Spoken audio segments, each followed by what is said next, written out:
Good afternoon. It's Dr. John Bennett of MedGadget TV. Today we have the pleasure of having Howard Rose, CEO of DeepStream a virtual reality platform that has its main applications, as far as I understand, in chronic pain. And we'll learn more about that by talking to Howard and see him do a presentation. Hello, Howard. Hello, John. How's it going there? You're out in San Francisco right now? Yep, in the Bay Area. Good for you. Okay, just a few general questions to start, Howard. I understand you've been in this a long time, a lot longer than it's been popular in healthcare, correct? Yeah, we've been in the virtual reality world for over 20 years. Yeah, and when you first started, you were one of the only companies around that did it in healthcare?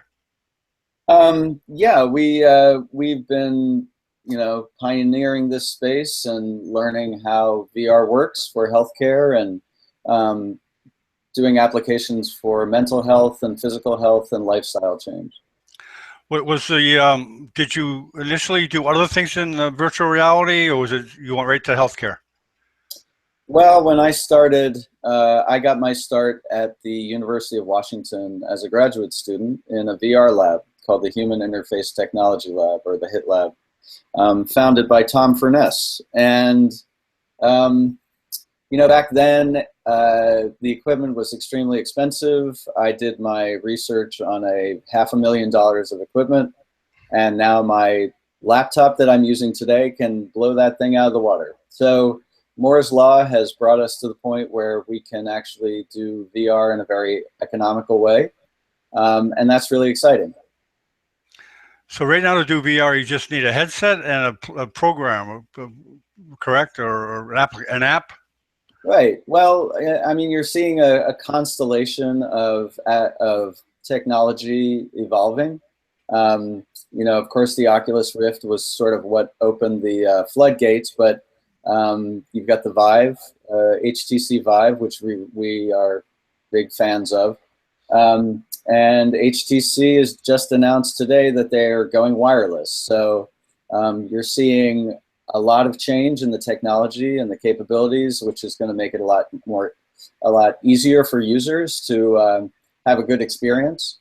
Mobile VR is taking off, and you're going to see a lot of different sort of things in the next coming years. But we really focus on the software side of it and building really good experiences for people. And that's going to be important no matter which headset or what computer or a console, whatever technology you're using. Okay, well, I have a few more questions, but why don't we wait till after you do your presentation, because that may answer some of them. Sure. Well, I'm going to share a presentation here with you, and through the magic of technology, we'll hope this goes. Hey, how's that? Yeah, that's excellent. Yeah, so what I wanted to talk about was this idea of your brain on VR. Our work in healthcare has really focused on what happens inside of your body and your mind when you use VR. And our applications for pain relief have been a great way to kind of uncover what is going on inside the brain when you're in VR. So I want to share some data with you from the studies and talk a little bit about the promise of what's ahead. So so we've been doing applications for pain relief. One very well-known application is called Snow World, and Snow World's been used with a lot of different kinds of patients. And this is a burn patient. He is a veteran who returned from Afghanistan with extreme burns. His name is Sam Brown. And Sam used Snow World and a VR system in the hospital to help him get through the pain of wound care. And when Sam's in that condition, going through these really painful treatments, he has three problems, really. He's got anxiety. He's anxious about being in that situation and anxious about his future. There's a feeling of helplessness when you're just being worked on by the nurses and they're taking bandages off and scrubbing the skin. It's really terrible. And you feel helpless and a loss of agency. And of course, you feel a lot of pain. And we know that the more anxiety and the more helplessness you feel, the more that pain becomes suffering. And so VR is really about addressing all three of these levels and trying to change the experience from pain to alleviate that suffering. So this is some data from using Snow World with patients. Actually, these were healthy people. This was a study that was done by Hunter Hoffman at the University of Washington, and we've collaborated with Hunter and David Patterson and Tom Furness and the research group that really has pioneered this kind of medical approach. So what we see when you are subjected to pain and stress, what we see in the brain is that these areas, the insula, the thalamus, the ACC, are really active. And if you look at the fMRI images on the left, you can see those areas are really, they're all lit up. And the insula is related to your visceral senses and your body map, your sense of who you are, your sense of where you're, that pain that's happening in your limbs and your body. The thalamus is really that communication center, and you've got a whole bunch of pain signals flying around. And then the emotional pain component is really active. So this is what happens when you're under pain and stress normally. Now, when we give a patient VR, what you see is a dramatic reduction in that activity in the insula, the thalamus, and the ACC. So we're kind of cooling that kind of problem. And what's really cool is you see that the brain activity moves to other parts of the brain. So those associated in prefrontal cortex, associated with positive coping and resilience and cognitive processing. So what's really exciting about this is that it's not just kind of distracting. It's actually moving that brain activity to other parts of your brain. And that's a really great thing, because especially when you talk about chronic pain, it's really this condition and your body gets into a cycle. And so this is really the essence of how VR can change your brain. And over time, using it, we can reprogram the way your brain works and the way your brain perceives pain. So I want to share some data from a study. This was, we've all heard about the big opioid crisis. The overuse of opioids has dramatically skyrocketed and led to a lot of problems with addiction and social problems. So this is some data looking at a study using Snow World with 4 conditions. So no treatment, that was the control, compared to opioids, and compared to VR, and then VR plus opioids. And I'm just going to talk about the data from comparing the no treatment control to opioids and VR. So you see on the right, pain unpleasantness, VR is doing much better than opioids.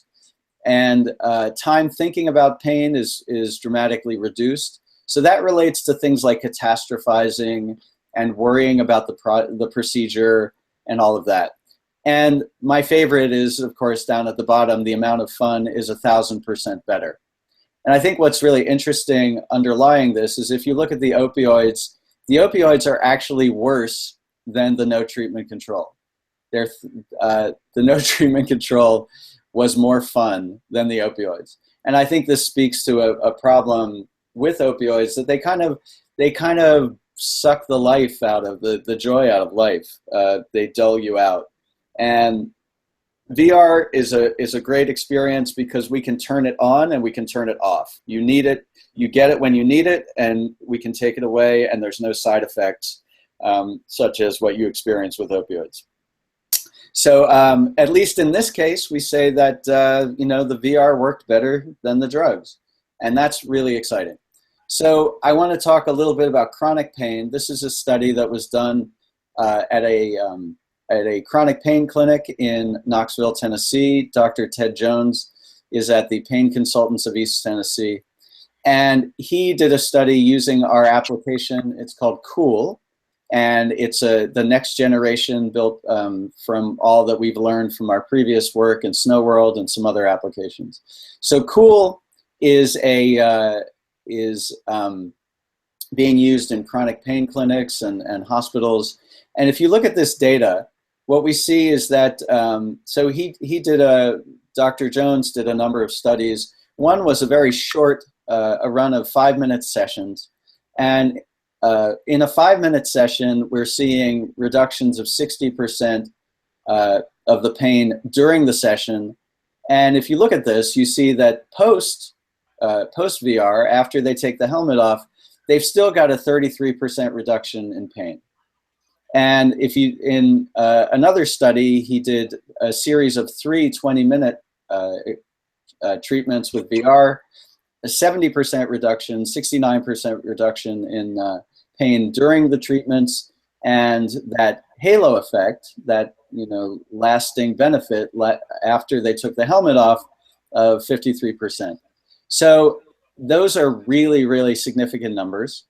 And what also at the top, you see 94% of the people had some benefit during treatment with VR, and 92% of the people experienced benefit after VR.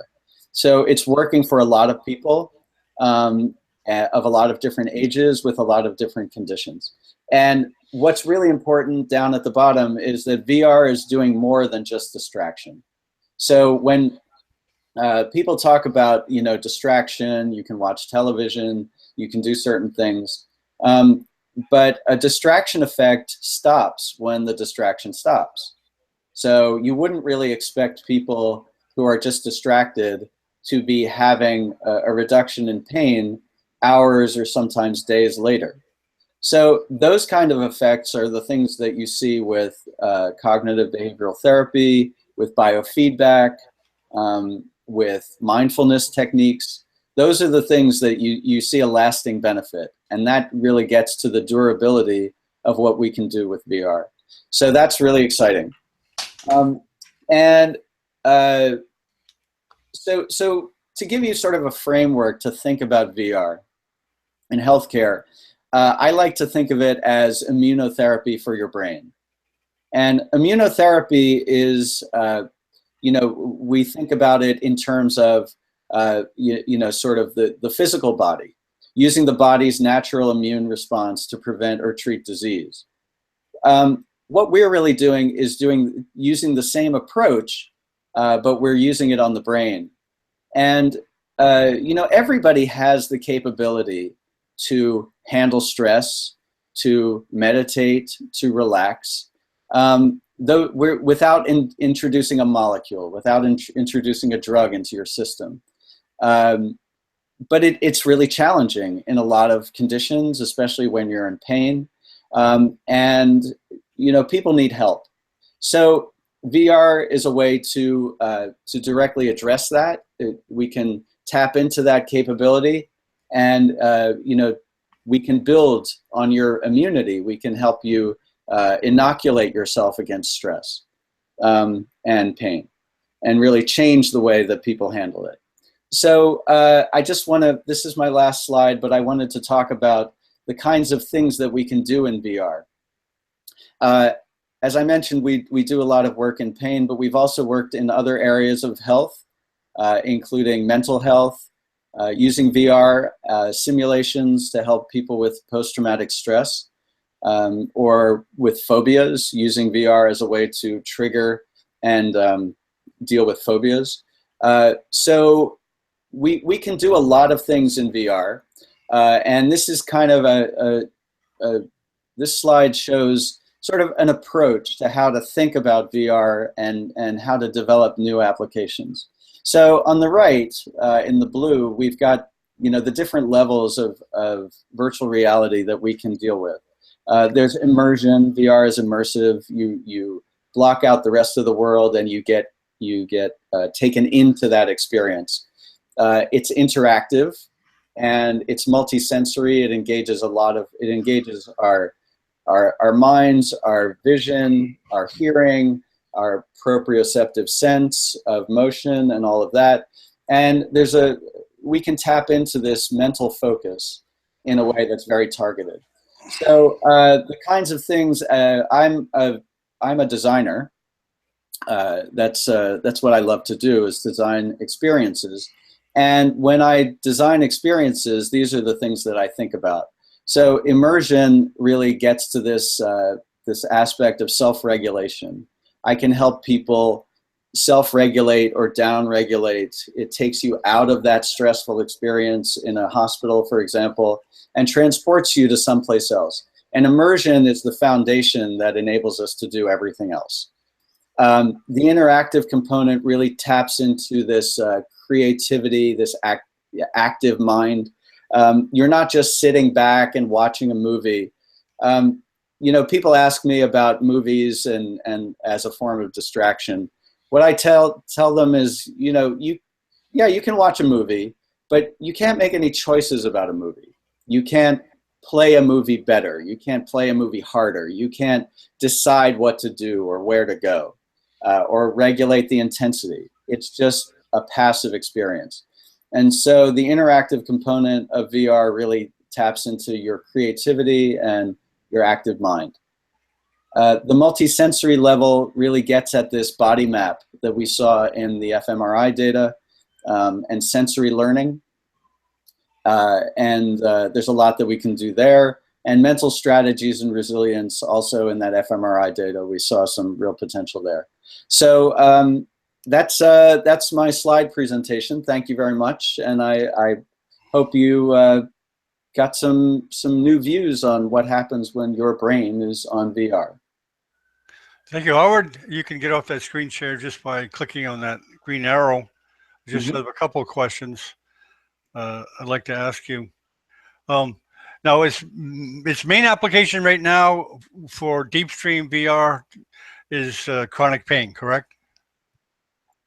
Yeah, I think pain relief is one of the best applications, both for really helping people, and also it's very clear and evident when it works. Yeah. That people experience an immediate benefit, and they can tell rather than waiting a long time for some other kinds of treatments. Yeah, it's a huge patient population, chronic pain and I know that being a physician in the emergency room, it was a big problem. People want narcotics, and it's a constant battle. And so anything that helps the use of narcotics is good.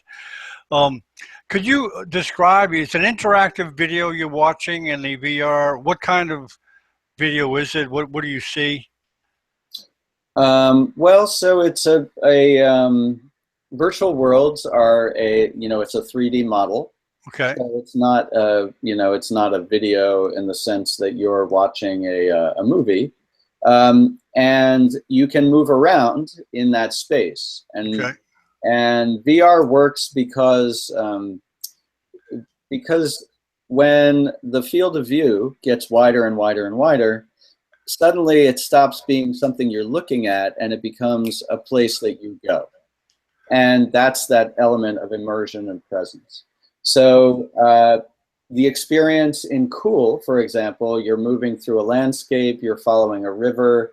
It's pretty natural. It's kind of a forest. There's some tunnels and caverns that you go through. The game component of it is actually playing paintball. We're feeding fish and throwing magic orbs, and there are otters in the world, and you can, if you hit the otters, they change colors and they wear very cool pajamas. They come back. No otters are ever harmed in the creation of our games. But we do, we try to make it a very relaxing and inviting experience, and we find that people really get a benefit out of that to relieve stress, especially in these painful situations in clinics. What's the patient? I'm sure you have a myriad of reactions of the patients when they initially started. They must be skeptical. when you ask? I I don't. I don't think they're very skeptical. If you're, imagine you're going into a procedure Yeah, and you're really stressed out about it, and someone offers you something that might work. yeah, Um, People are very receptive. okay, People, we're using it, or in these clinics, in Ted Jones's study, they're regular folk. yeah, They're not. They're even age-wise. They're generally an older population, and they're very receptive. So it works. I have video of them saying, "Yep, it works." yeah. Well, it's evidence-based, which is kind of proves that it works. And I'm surprised because there's actually changes in the imaging. Is that a PET scan that the studies they did? fMRI. Oh, okay. So there are actual changes. They've documented changes after using VR. Yeah, so that study did use self-report and also fMRI data with a subject population, and um, they found a correlation between the self-report and the fMRI data, which is good. Hmm. And yeah, I think there's a lot more. There's a lot of interest right now in doing more brain scans and doing more longitudinal studies. The cost of this equipment has been prohibitive for doing large-scale studies, but now we can, it's going to be out there. This Christmas season is going to be a big boost for VR headset sales, Hmm. and we're going to see a lot of people, having access to the technology. Yeah, a lot more than before. Well, chronic pain. Okay, it seems very interesting. The use of that. Any other areas you see going into? You're basically concentrating on chronic pain. Well, I think, as I said, pain is a great place to start. Hmm. But I think so we've also done work in the mental health area where, so you've got anxiety, depression, PTSD. These are a lot of conditions where the existing therapies and especially drug therapies are not extremely effective.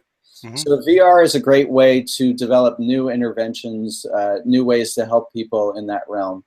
Another area is lifestyle change. We are actually, as a society right now, suffering more from the effects, the ill effects of lifestyle impact of not enough exercise and eating too much and smoking and all of that. So a lot of people, if we can reduce stress, we can reduce kind of the need for some of those kind of responses, and also we can use VR as a way to directly address some of those lifestyle habits, help people generate a better understanding of what's happening in their body and what's going on, and what they can do, and give them a sense of really that they can actually make a change in their lives. Hmm. Well, I've got my VR box here. You see, Howard. Okay. Um, now, do patients? I guess they're done initially in the inpatient setting. Do they use the headsets at home, or is it strictly in the clinic it's used? Well, more and more, we're going to see this at home. Right now, we're the wave is just starting to build Hmm. in terms of the technology and the availability and people. You need. I mean, a lot of people have experienced sort of Google Cardboard kinds of applications from like the New York Times, and a lot of other agencies are putting out little video experiences. Um, those are cool. That's a sort of a basic 360 kind of video experience, but again, it's not interactive. You can't really do anything or make choices. And so the applications that we use, we're using things that use a computer. And as I said, the HTC Vive is our sort of helmet of choice. But we're platform agnostic. We can run on an Oculus, and we look at mobile. It's moving very fast. There's a lot of efforts going into other kinds of interfaces like haptics, so you get a feeling of motion or a feeling of force feedback. That's what haptics is, or other kinds of interfaces and eye tracking and all sorts of cool stuff. So I think it's a very exciting time to be in this field, and we're really very happy about the potential that we can now bring to people. Were you happy when you heard that Facebook was getting involved? They're involved big time, right, in virtual reality? Yeah, well, I think that the Facebook investment in Oculus really was, I think the real significance is that it made it okay for other companies to come in. Right. And so now Oculus is just one in a constellation of companies. I mean, you've got Sony and the PlayStation VR, you've got HTC, you've got the thing about doing VR is it requires a number of different technologies. So it's not just a display. You need a computer, and NVIDIA is doing some amazing things with graphics. The price points are coming down. They're going to come down farther. So it's, all of the pieces have to come together to do VR. So it's, yes, Facebook came in, and then everybody went, wow, this is really going to be, Facebook's there. It's really going to happen. So that really brought a lot of the other attention and efforts to the forefront. Very good, Howard. I'd like to thank you for coming out to MedGadget TV to talk about DeepStreamVR.com. If someone wants to get more information, they go to DeepStream.com, DeepStreamVR.com, correct? Yes. And thank you very much, John. I really appreciate it, and I hope I can hear from your listeners. We're bringing this to the public. And I'll just throw in that we're going to be opening at a very interesting venue in New York very shortly. So what date is that? What is that? That's December 1st, and there's going to be an announcement on our website. So and we are also we have a Twitter feed we're at DeepStream VR. So please follow us, and you can find out more about what's going on. But thank you very much. Really appreciate it. Very good. Just hang on, Howard. Just sign off. Okay. Thank you very much.